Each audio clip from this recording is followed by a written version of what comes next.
नमस्कार, ESPN 9 news आप देख रहे हैं। आपके साथ मैं हूं अक्षय अग्रवाल। स्वागत है तमाम दर्शकों का इस खास पेशकश में 2024 का चौकीदार कौन।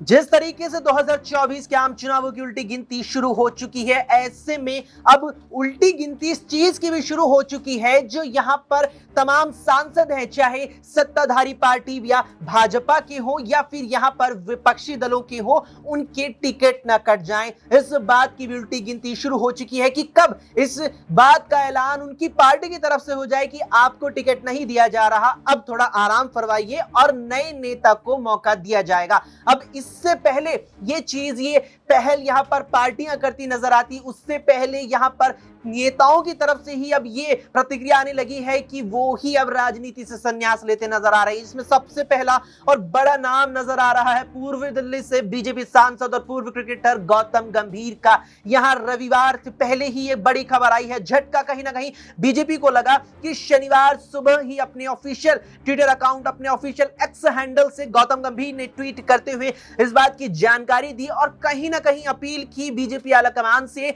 कि मुझे मेरे राजनीतिक कर्तव्यों से अब मुक्त कर दिया जाए, मैं राजनीति से संन्यास लेना चाहता हूं। जिस तरीके से यह ट्वीट गौतम गंभीर के द्वारा किया गया, उसके बाद कहीं ना कहीं बीजेपी को झटका लगा है। लेकिन बीजेपी को यह झटका यहीं तक सीमित नहीं था। पूर्व में विदेश मंत्री रहे यशवंत सिन्हा के बेटे जयंत सिन्हा ने भी यहां बीजेपी को झटका देते हुए इसी ही तरह का एक ट्वीट सोशल मीडिया पर किया, जिसमें वो भी गौतम गंभीर की तरह ही ये अपील करते नजर आए पार्टी के राष्ट्रीय अध्यक्ष जगत प्रकाश नड्डा से कि मुझे भी मेरे राजनीतिक कर्तव्यों से अब मुक्त कर दिया जाए। अब यहां पर सवाल खड़े हो रहे हैं, जिस तरीके से गौतम गंभीर ने एक राजनीति से संन्यास लेने की तरफ अपना ये कदम बढ़ाया है, जिसके बाद यहां जयंत सिन्हा ने ये कदम बढ़ाया, उसके बाद सवाल उठ रहा है कि क्या इन नेताओं को डर है कि आगामी चुनावों में इनका टिकट कट सकता है, पार्टी इन्हें टिकट ना दे, या फिर इन नेताओं को डर ये है कि जनता इन पर कम विश्वास जताए और इनके प्रतिद्वंदी पर ज्यादा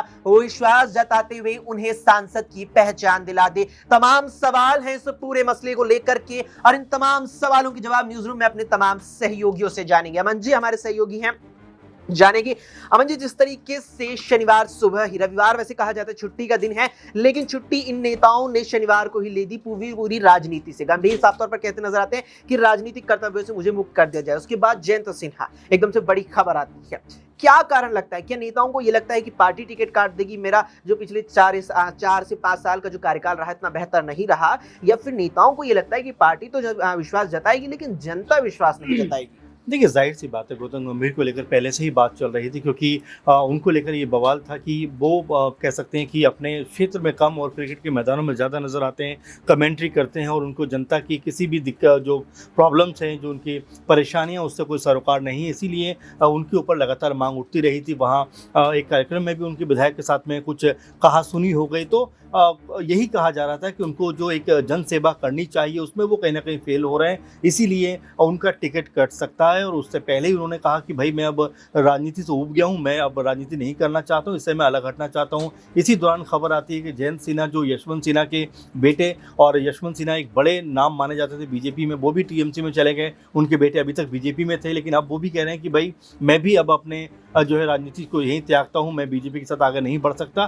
तो एक साथ दो बड़े झटके बीजेपी के लिए, जो सिटिंग उनके एमपी हैं और इस तरह से वो मैदान छोड़ते हैं। और अब ये सवाल भी खड़े हो रहे हैं कि क्या वाकई उन्होंने अपनी मर्जी से कह सकते हैं कि जो अपना क्षेत्र है वो छोड़ने का फैसला किया, या बीजेपी की तरफ से कोई दबाव इसके ऊपर रहा होगा? क्योंकि ऐसी खबरें आ रही हैं कि कई सारे लोग हैं, कई सारे सांसद हैं जिनके टिकट कट सकते हैं, जो सिटिंग एमपी हैं उनके टिकट कट सकते हैं, क्योंकि परफॉर्मेंस बहुत सारे लोगों की ऐसी नहीं है जिनको टिकट कंटिन्यू किया जाए। इसीलिए बीजेपी ने तमाम अपने जो नेता हैं जिनका परफॉर्मेंस उतना बेहतर नहीं है या उनके ऊपर कोई बवाल रहा है, उनको थोड़ा साइडलाइन करने का फैसला किया। आप देखना होगा कि कुछ एक नाम जो लगातार चर्चाओं में हैं, चाहे ब्रजभूषण की बात कर लीजिए आप, या साध्वी प्रज्ञा की बात कर लीजिए, इसके अलावा भी कुछ एक नाम है जिनको लेकर लगातार इस तरह के अटकलें हैं कि अब उनको टिकट नहीं दिया जाएगा। तो ऐसे में अहम होगा देखना कि इसके बाद अब कितने ऐसे लोग हैं जो बीजेपी को मना करते हुए नजर आते हैं। क्योंकि देखिए, अब जवाबदेही की बात है, अब आप वायदे नहीं कर सकते। आप पावर में थे तो आपको ये बताना पड़ेगा कि इन 5 सालों में हमने क्या किया। आप कांग्रेस पे या बाकी कह सकते हैं कि दलों के ऊपर, लोगों के ऊपर आप जो है वो आरोप नहीं लगा सकते। आपको ये बताना पड़ेगा कि हमने क्या किया है, हम क्या बेहतर कर पाए, और अगर आपने बेहतर नहीं किया है तो जनता फिर आपको वोट नहीं करेगी। अच्छा अमन जी, जिस तरीके से ये जो चीज सामने आई है कि सिटिंग एमपी ने अपने एक प्रकार से कह सकते हैं कि इस्तीफा सौंप दिया, हालांकि औपचारिक तौर पर कोई इस्तीफा नहीं सौंपा गया है, लेकिन सिटिंग एमपी सामने आकर किस तरह के स्टेटमेंट देते हैं या कहीं की लिखित तौर पर सोशल मीडिया के माध्यम से ये बात सामने रखती हैं कि मैं राजनीति से अब अपनी पारी को विराम लगा रहा हूं। लेकिन आमतौर पर देखने को मिलता है कि जब पार्टियां टिकट नहीं देती, लंबे वक्त से नेता एक प्रकार से घर बैठे रहते हैं, तब इस प्रकार की बातें सामने आती हैं, एक प्रकार से विराम अपने राजनीतिक करियर को दे देते हैं। लेकिन जब सिटिंग एमपी सरकार में आप हैं, 300 से ज्यादा आपके पास सांसद हैं, लगातार पार्टी के द्वारा आपकी सरकार के द्वारा दावे किए जा रहे हैं कि 400 का आंकड़ा पार करेंगे, ऐसे में जब नेता इस प्रकार से साथ छोड़ने लगे, क्या इसका मतलब निकाला जाए? देखिए, कई बार देखा जाता है कि नामों के ऊपर भी आप लोकसभा क्षेत्र में उतार देते हो। आप हेमा मालिनी का जिक्र कर सकते हैं, सैंधवल की बात कर सकते हैं, दिनेश लाल यादव निरहू की बात आप कर सकते हैं। ऐसे कई सारे नाम हैं जो कह सकते हैं उनके नामों को कैश करके बीजेपी या ऐसी तमाम पार्टियां जो है उनको उतारती हैं, लेकिन जब परफॉर्मेंस की बारी आती है तो उनका कोई खास परफॉर्मेंस नजर नहीं आता। आपने देखा गुरदासपुर में सैंधवल के लापता होने के पोस्टर लगे, हेमा मालिनी के लिए भी ऐसे ही लगा। इसके बाद अब जो खबरें हैं, अक्षय कुमार को भी उतारा जा सकता है दिल्ली से, और युवराज सिंह को भी उतारा जा सकता है। तो आपको ये आकलन भी करना पड़ेगा कि जो लोग जिस क्षेत्र से आते हैं, क्या उसका मोह वो त्याग पाएंगे। रवि किशन लगातार फिल्में कर रहे हैं, दिनेश लाल यादव फिल्में कर रहे हैं, मनोज तिवारी भी कहीं ना कहीं अपने कह सकते हैं कि जो फिल्मी जो दुनिया है उसमें इन्वॉल्व रहते हैं। तो ये जो लोग हैं जो आने के लिए चुनाव लड़ते हैं और जीत भी जाते हैं, लेकिन उसके बाद क्या ये फिर जनता के लिए काम कर पाते हैं, ये अपने आप में मेरे ख्याल से सबसे बड़ा सवाल होना चाहिए। लेकिन पार्टियां ये आकलन करने में कई बार चूक जाती हैं। वाकई में यहाँ पर नजर ये आता है कि पार्टियां अभी आंकलन करने में चूक रही हैं। सत्ताधारी भारतीय जनता पार्टी के पास वर्तमान में भी कई ऐसे सांसद हैं जो या तो कलाकार हैं, या तो फिल्म जगत से आते हैं, या फिर क्रिकेटर के तौर पर अपनी पहचान है। तो सबसे बड़ा नाम तो गौतम गंभीर का सामने आता है। नाज़मीन से जानेंगे कि नाज़मीन, सीट शेयरिंग आने वाले आम चुनावों को लेकर एक प्रकार से जाल ये बन गया था, जिसमें जो भी फंसता उलझता जाता है। इंडिया गठबंधन फंसा, यहाँ पर टूट की बात इंडिया गठबंधन के सामने आने लगी, लेकिन सीट शेयरिंग नामक जाल से इंडिया गठबंधन आगे निकल करके अब आपस में सीट बांटता नजर आ रहा है। इस बीच बीजेपी के सिटिंग एमपी अपने एक प्रकार से यहाँ इस्तीफा देने के लिए अब आतुर नजर आ रही हैं। क्या बीजेपी के लिए चुनौती बढ़ रही है और यहाँ इंडिया गठबंधन की राहें आसान हो रही हैं? देखिए, बिल्कुल यहाँ पर भारतीय जनता पार्टी की बात करें, जिस तरीके से दिल्ली में देखा जा रहा है कि यहाँ पर कई ऐसे सांसद नज़र आ रहे हैं जो यहाँ पर चुनाव लड़ने से मना करते हुए नज़र आते हैं। ये यहाँ पर जब फैसला भारतीय जनता पार्टी की तरफ से लिया जाता है, उससे पहले यहाँ पर गौतम गंभीर की बात करें, उन्होंने जिक्र नहीं किया था कि चुनाव लड़ेंगे या नहीं लड़ेंगे, कोई भी प्रतिक्रिया देते हुए नज़र नहीं आए थे। लेकिन जब यहाँ पर नाम खुलकर सामने आने लगे कि मीनाक्षी लेखी का नाम कट सकता है, यहाँ पर गौतम गंभीर का नाम कट सकता है, हंसराज का नाम कट सकता है, हर्षवर्धन का नाम कट सकता है, तो आप देखिए कि एक एक करके ये खुलकर सामने आ रहे हैं, क्योंकि उन्हें मालूम है कि चुनाव नहीं लड़ाएंगे तो हम चुप रहकर क्या करेंगे। तो जैसे कि गौतम गंभीर के जरिए ट्वीट कर दिया गया कि वाकई उन्हें पद से मुक्त कर दिया जाए, इस्तीफा देने की बात करते हुए नजर आते हैं। क्रिकेट में एक वक्त पर वो यहाँ पर साथ नजर आए, उसके बाद क्रिकेट से हटते हैं, उसके बाद राजनीति में कदम रखते हैं, और राजनीति में बात करें तो यहाँ पर कोई काम वो करते हुए नजर नहीं आए थे। राजनीति की बात करें तो दिल्ली में हमेशा से अरविंद केजरीवाल के निशाने पर रहे हैं। यहाँ पर अरविंद केजरीवाल गौतम गंभीर पर कई बड़े हमले साधते हुए नजर आए। इतना ही नहीं कि आपसी जैसे तू मैं देखी जाती है केजरीवाल और यहाँ पर गौतम गंभीर के बीच में देखी गई। और हाल ही में आप देखिए कि आम आदमी पार्टी की तरफ से एक प्रेस कॉन्फ्रेंस करती हुई नजर आ रही थी आतिशी, और किस तरीके से उन्होंने खुलासा किया। तो भारतीय जनता पार्टी वाकई यहाँ पर इन चेहरों को दरकिनार करते हुए साबित तो कर रही है कि इनकी जरूरत नहीं है, लेकिन कहीं ना कहीं नुकसान भारतीय जनता पार्टी को भी उठाना पड़ रहा है, क्योंकि चेहरों को दरकिनार करना यानी कि वाकई साबित होता है कि उन्हें यकीन है कि ये जनता के बीच में इतना वर्चस्व भारतीय जनता पार्टी को नहीं दिला पाएंगे। बिल्कुल, यहाँ पर जनता के बीच में इतना वर्चस्व पार्टी को नहीं दिला पाएंगे, पार्टी के लिए वो जनाधार एक बार फिर से नहीं जुटा पाएंगे जिसे वो 2019 में जुटाने में कामयाब रही थी। कामयाबी की बात है, कौन कामयाब होगा कौन नहीं कामयाब होगा कुछ देर में पता चल जाएगा, जब बीजेपी अपने प्रमुख 100 प्रत्याशियों की सूची यहाँ जारी कर देगी। कहा जा रहा है कि 100 प्रत्याशी पहले वो होंगे जो सबसे प्रबल यहाँ पर माने जा रहे हैं। इस बीच बात करेंगे दिनेश से। दिनेश, राजनीति में जब कोई भी यहाँ पर मशहूर चेहरा एंट्री मारता है, कहा जाता है कि उसकी जो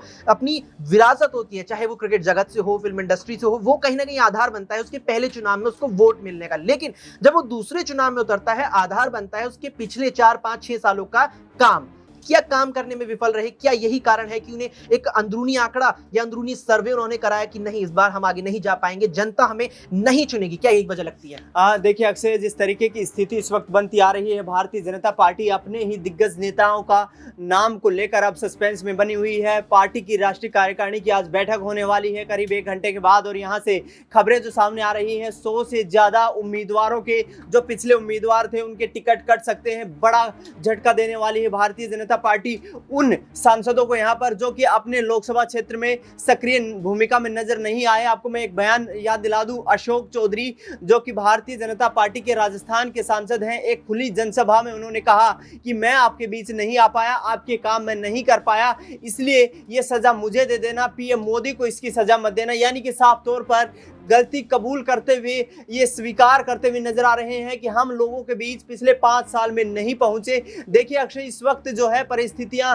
ये राजनीति का जो दौर है, ये 1970-80 वाला नहीं है। अब नया भारत आ चुका है, लोग काम करना चाहते हैं, लोग अपना डेवलपमेंट चाहते हैं, और इसमें यदि आप सक्रिय भूमिका में नजर नहीं आते हैं तो कहीं ना कहीं आपकी भूमिका को लेकर सवाल खड़े हो जाते हैं। लोग आपको 5 साल के लिए चुनकर इसलिए भेजते हैं ताकि उनके जो इलाके हैं उनका विकास हो सके, उनकी समस्याएं जो हैं उनको पटल पर रखा जाए, समस्याओं का निवारण किया जाए। आपको मैं बता दूं, हरियाणा के एक वाकया याद आता है मुझे 2014 के लोकसभा चुनाव में। उस वक्त दक्षिण हरियाणा के भिवानी में रैली करते हुए प्रधानमंत्री नरेंद्र मोदी ने कहा था कि मैं इस प्यासी धरती को पानी देने के लिए आया हूं, और इसके साथ साथ उन्होंने ये भी कहा था कि ये इलाका उन लोगों का है जो यहाँ से, हरियाणा से लेकर और लाहौर तक जो है अपनी लकीर खींच सकते हैं। तो साफ तौर पर जो वायदे थे वो यहाँ पर खोखले नजर आ रहे हैं। भारतीय जनता पार्टी के लिए मुश्किलें खड़ी होती नजर आ रही हैं, क्योंकि न सिर्फ ये बात जो है अशोक चौधरी की है, बल्कि तमाम वो राजनेता, इससे पहले तमाम सहयोगियों ने कहा कि सनी देओल, हेमा मालिनी की जो है मौजूदगी को लेकर भी सवाल उठते रहे हैं।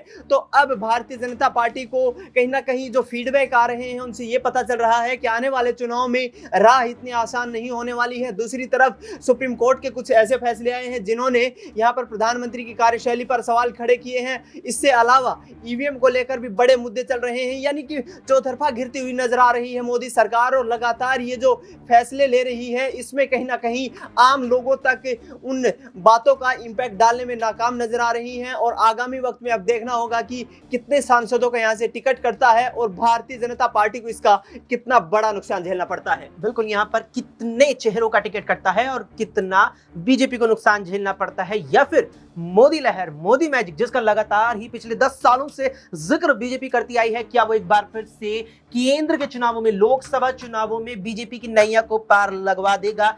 ये बड़ा सवाल का जवाब आप हमें देते नजर आएंगे कमेंट बॉक्स में। कमेंट बॉक्स में कमेंट करके हमें जरूर बताइएगा कि कैसा प्रदर्शन बीजेपी कर सकती है, किन बड़े चेहरों को यहाँ पर उतारा जा सकता है, या फिर कुछ बड़े चेहरों के टिकट भी कटने को मिल सकते हैं। इस पर आपकी क्या कुछ राय है, कमेंट बॉक्स में हमें कमेंट करके जरूर बताइएगा। फिलहाल के लिए इस पेशकश में इतना ही। देश और दुनिया की तमाम खबरों के लिए आप देखते रहें SPN 9।